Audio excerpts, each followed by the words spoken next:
There's sometimes a few more collisions that are unintentional, and so I thought the guys did a good job of following all the rules and going out there and playing well. So it's an interesting time for these guys because they're at a point now where some of these guys will never put the pads on again, and so it's kind of bittersweet. We mentioned to them that we can't keep everybody, but those that we do keep, they need to continue to keep working harder to keep that spot, and those that we do not keep to stay motivated, and you just never know what could happen. So we wish them well. We thank them for all the time and effort they put in, and the same goes with the coaches as well. So it was also nice to get Iggy back from his graduation yesterday and got him down to the end of practice there to break down the huddle, so that was good. This is one of many first events for you as a head coach. What did you learn? I know this isn't the biggest one that everyone's come, but what did you learn about this and just about being a head coach? And was there anything that you learned that you'll do in the future based on what you either surprised you or didn't? Yeah, the biggest thing is sometimes it can test your frustration because the details aren't perfect, but you have to expect that. There's no way that these guys are going to come in here and learn everything that we give them, even as simple as we keep it. They're not going to learn everything in the details with the splits and the lingo. And so when they do mess it up, to understand that, to be patient as a coach and to know that it's not because of effort. If you see something because of effort, that's different. But these guys are trying, and I go back to when I first learned this offense. It's a whole nother language. Having been able to watch the tape for the first 2 days, what impression did Roquan leave on you? Well, you can see that I think the first day he comes out here, and I'm not going to say hesitance, but it's new. So again, this is the words are different. They mean different things to him. So once that calculates in his brain what that means, then he'll be able to play faster. And you could see that the last couple of days that he did that. Were you guys giving him an opportunity to relay the play calls out there?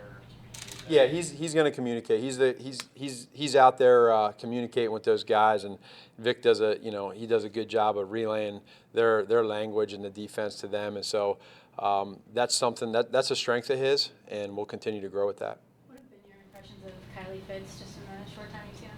So very similar to what we saw on tape. He's a kid that has a good motor. He can bend well. He accelerates well, and then he has nice size too. So really good kid that's putting it all together. I thought that again, really from day one to today in the red zone, you could see that he's what we thought he was. What do you look for as a coach when a guy does have the athletic traits of Kylie and test so well at the combine to come in this rookie minicamp and show you? Well, to keep it going, I think one of his biggest issues for all teams, including us, was the durability. And if he had better durability, he probably would have went a little higher. So he knows that, he understands that, we understand that. So we'll focus on that, but let him just keep being him as a player, and whatever he's been doing this whole time, learn, try to grow and improve in his weaknesses, and he'll do that. And I know we keep putting you on the spot on some of the tryout guys, and with who stood out. But at this point, was there anybody on a tryout or unsigned, non-draft pick who made an impression? Yeah, there was a few guys. I think the one kid that stood out was Matt Fleming. He's a kid that came into the pro day, and not a real big kid, but he made his assignments, did his job, made some nice catches, and that's not to take away from any other kids. That's just you're asking me here, and those are just some times that for me going back to tape, you see some things that are going the right way. But there's other guys too. I can't think off the top of my head any specific number, but. It's guys that are all really trying to just come out and see. Ryan right now and myself, we're going to get together with the guys and kind of talk through our spots that we have and where we want to go with this thing. And so I'm looking forward to doing that here right after this. Yeah, you've got 4 draft picks right in the front 7 there. Well, in this setting, when you're watching these guys without the pads on, what are some of the things you're looking for? And is there part of you that's just itching to get to 2 months from now to see when they get the pads? I'm looking for the leadership skills in this camp. Again, with pads, you just can't let your actions really speak for themselves. How you're going to play, you can't go thump somebody, right? When Roquan hits somebody, it's violent, and so he can't do that right now. When James Daniels tries to react to a certain twist or a stump by a lineman, we have to tell him to use your leverage, but don't be too aggressive to where you guys go down to the ground. So it's not fair to any of the guys, but so leadership is to me what I look for. How are you leading the guys around you? Are you first in line? Are you somebody that's you don't have to be a cheerleader out there, but are you being vocal? Are you trying to motivate your peers and your teammates? And so for the most part, for those guys that we had, you know, I thought I saw that. Matt, in terms of your messages, a couple of guys, Roquan and Iggy said the be yourself message, that mantra really resonated with them. Where does that come from, and what do you kind of mean?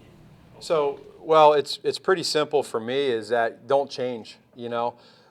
We all got here our own ways. We created our own paths. And so what can happen is as a player is you think you need to maybe try a little harder. You may have to act a little different. Don't do that. Just be yourself. Do what got you here. As coaches, don't change. You know, if you have a certain style of teaching, then teach that way. Don't change because now you're in the NFL if you're coming from a different level. If you're on a lower level and you become a coach at a higher level, don't change because of egos or anything like that. So there's so many different levels that I could use for every person, but for those levels, that's what I mean. And I imagine it must mean something different to the veterans, because you have it in your hallway, right? Sure. The BU. Yeah, be you. Again, whoever you are, everybody has their own personality. And what this does, to say what does be you mean, it means let your personality show. So be you, don't change. If you have a vibrant personality and somebody thinks that it might be a little cocky or arrogant, that's okay. But as long as you know where that line's at, draw that line, and that's my job as a coach to kind of corral that. If you're quiet and you're introverted and you know you don't like to speak up too much, then that's okay. Don't try to. I don't want false enthusiasm. I don't want that. So it's really, really simple. And all that is a reminder for all the guys and coaches is to just be you. And then what you do is you take all those different personalities and strengths and weaknesses, you put it all together, and then when you hit a little adversity, everyone kind of picks each other up and you roll. And you mentioned Mother's Day, and how has Stacy impacted your transition here?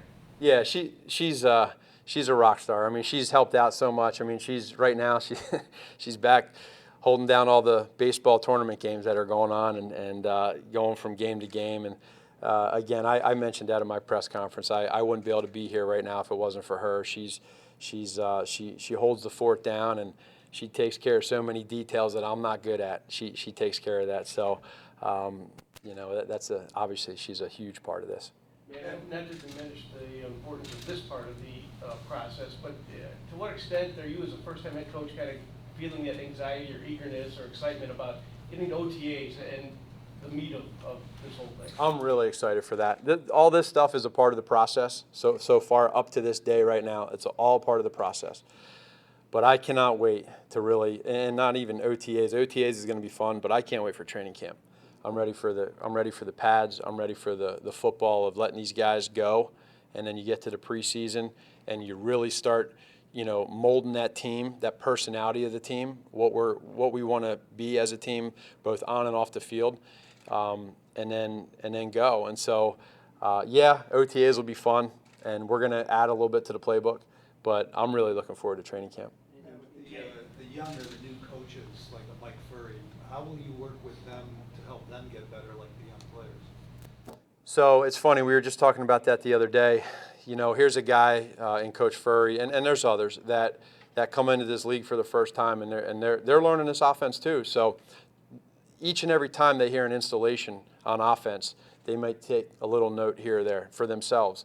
And so here comes a guy like Coach Furry that comes in, and he's got the vets that come in here, and he's coaching these guys, and now they leave for a few days, and now the rookies come in, and he gets to repeat the plays that we just installed with the vets, and he's able to hone in his skills as a coach and learn from the mistakes he made just weeks ago with the vets.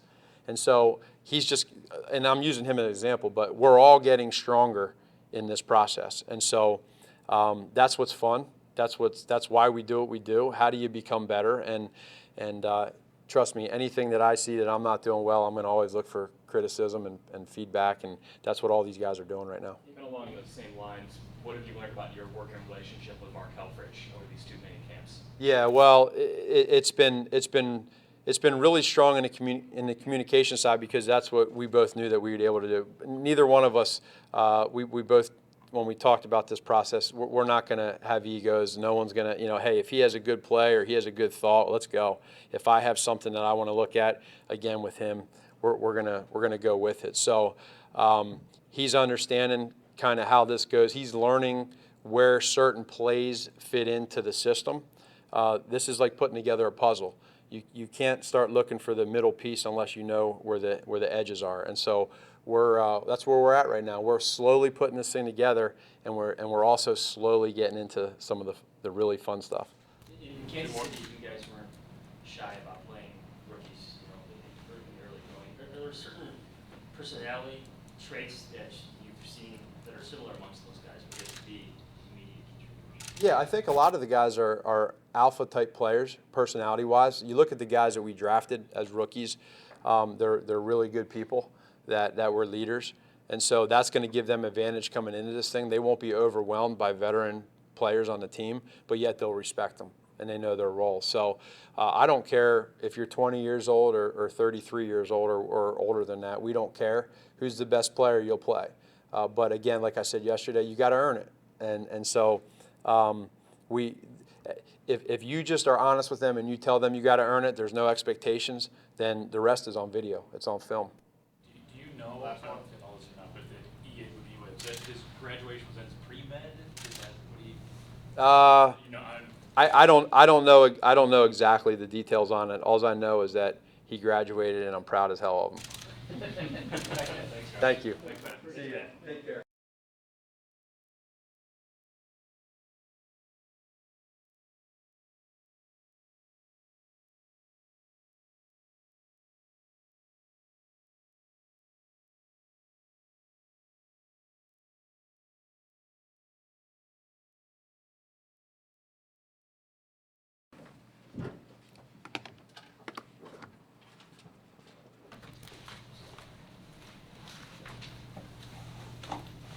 what was the first impression you had of this offense, just getting to learn it, what you might be able to do? The more I learn, the more I'll be able to do. Just learning all phases of the offense, inside and out, every position.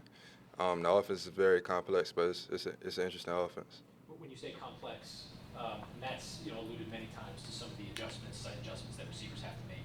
How does that fit with things you're had experience with, and what do you feel like you can do with those types of abilities in the offense? Just attention to detail. That's attention to detail is the main thing.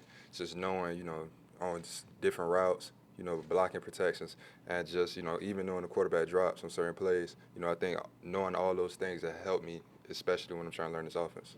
As far as special teams, how new is that for you to participate in special teams? It's new, but I'm an athlete and I could adjust to anything.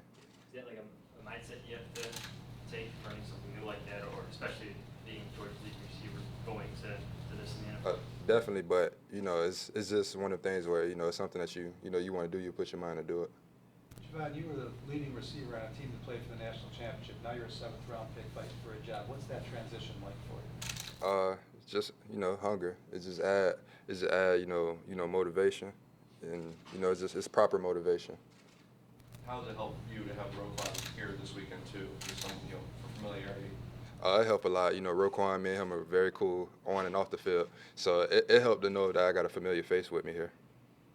What are your impressions of Anthony Miller so far? Oh, he's cool. He's been my rookie minicamp roommate. Me and him developed a really good bond together. What about him? His personality stands out. He's very funny. He's very just easy to talk to. Do you know anything about Coach Helfrich while you were in college or getting recruited? Not at all. But when I met him, honestly, he's very important. Not when I met him. Yeah. What stands out about his coaching style? Just he's very detailed. Differences, between the college and the professional game is just attention to details. I think that's really the main thing. What are some of the things you've learned from Coach Furry this weekend? Coach Ferry, he's very cool, but I just learned just different. He's different from the last receiver coach I had in college. Both are great guys, but he's all the coaches here are detailed, and they're very big on assignments.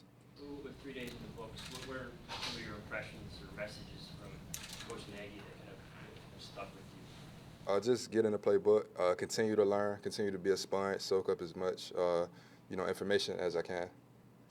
For this introductory phase, how much are you looking forward to the OTAs and getting in with the veterans and really kind of proving that, you know, you can be a productive player in the NFL? You know, I look forward to, you know, showing that, you know, I can be an asset to this team. You know, I believe, you know, I can help this team in any phase they ask me to. Are you also, after all the details you guys were hit with, are you also looking forward to getting out of here and letting some of that kind of soak in for a couple days? No, not at all. Just, you know, even when I'm in the building or if I'm home, I'm studying the playbook, and you know, I'm just trying to just learn as much as I can. So when I'm out there, it becomes second nature. Javon, what do people not know about your game? The people who passed you up in the draft. What do you want to prove to those people who passed you up? What can you do to help teams? I'm not just a jump ball guy. You know, I could do many different things. You know, anything, you know, a team asks me to do, you know, I believe I can do it. If you want me to block in a run game, I could do that. I could take the top off. I could catch short passes. You know, anything the team needs me to do, you know, I'd be willing to do it. Thank you, guys. Thank you.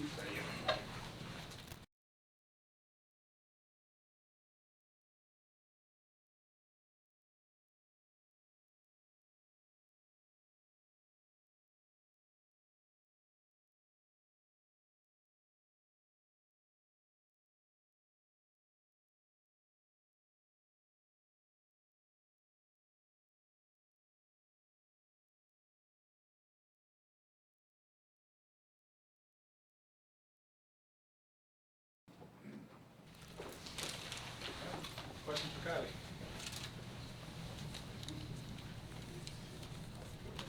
Kylie, what do you take away from these couple days here? Just the defense, being a couple of that. Yeah, it was just learning the defense, getting that down, and then getting to know the coaches, learning the coaching styles, and then just going against good competition, getting better every day. So it was a good 3 days. When you have an injury history, how much does that kind of hang over your head? Even when you're starting to do it someplace and you have that in your past? Yeah, not at all. I don't think about that at all. It's kind of all in the past. I think I got all my injuries kind of over with. I think it was just a run of bad luck, and it's over now. And I'm healthy, feeling good now, and I'm banking on remaining healthy and playing good. What was the challenge this weekend without pads on? You want to show the coaches what you can do, but you also have to kind of check yourself a little bit. Yeah, it's a little tough. You can't really get into the bull rushing and kind of squeezing it down and stuff like that. So that makes it a little complicated, but it kind of helps me improve my hands, because you got to use better hands if you can't go full contact. So helped me become a little bit better this weekend. What is it that you do best on the field? I think my versatility. I think I'm able to rush the passer, play against the run, and also drop back into coverage. All three phases really good. You did that in 2015, but you know, we're 3 years from that. How does the season you had in 2015 kind of affect your preparation? How does it sort of enter your daily mindset? I mean, I just continue to work hard in all three phases of the game. When I'm practicing, when I'm off the field, I'm continuing to working hard on my pass rush, on my dropping, on my overall knowledge of the game. Does it give you confidence that you know you can look back and say, hey, I did do that successfully in all three phases? Yeah, and I know the last 2 years, or this last year, I mean, I still played a decent amount, and I still feel like I was still pretty when I did play and I was healthy. I feel like I was still dominant in those three phases. What have been your impressions of Vic Fangio? He's an awesome coach, really good coach, really knowledgeable. He's helping me a lot, helping out the whole defense. I'm looking forward to working with him. It's no secret that the Bears need pass rush help. How do you view maybe the opportunity ahead of you with the veterans? Yeah, I think they got a lot of good pass rushers, and I'm just coming in to do my best and gonna help out as much as I can. Anything you learned from Vic or Coach Stater this week that was maybe new to you from you didn't learn in college or something? Yeah, different? just a little bit of the scheme, because Utah, we're a 4-down scheme. Here it's a 3-down scheme, so just a little different. It's still pretty much the same in terms of where I'm dropping and all that, but kind of learning the new terminology and getting used to all that. Are you comfortable dropping into coverage, taking a flat? Yeah, I'm very comfortable. I mean, the last 4 months of training, that's all I've been doing is that and pass rush. So I feel really comfortable dropping back. Kylie, now that you're here, you're all equals, but as a 6th-round pick, what was it like for you day 1, day 2, waiting day 3, waiting to hear Yeah, honestly, I was a little frustrated. I felt, although I had the injury history, I still feel like at the Senior Bowl, at the Combine, I was still able to prove myself, show my athleticism. So I was hoping to go a little early, but I think it all worked out for the best, and I know God has a plan for everything. So coming to Chicago Bears is a huge blessing, and so I'm just excited to get to work. Kylie, how does what you do best fit into this defense, and how has the transition been to playing outside linebacker now? Yeah, the transition's been pretty easy. Coach Staley's been really good with me. We've been working a lot together, watching a lot of film, and then out on the field, he's just been working really good with me, teaching me a lot of technique on how to drop and different things like that, and also helping improve my pass rush. So he's been working all 3 phases of the game, and I'm excited to keep working with him and continue getting better. Kind of when it comes to stopping the run, what will people notice about the way you play and what you do well? Yeah, my leverage. I think I play very low with good leverage. You've watched film in college. When I was playing against the run tight ends, I felt like I was pretty dominant in the run, especially against the tight ends, where here I'm going to be working a lot against the tight ends, setting the edge from outside of there. So I think my leverage would be best. Couple more? Anything else? Thanks, guys. Thanks, everybody. Thanks, guys. Appreciate it.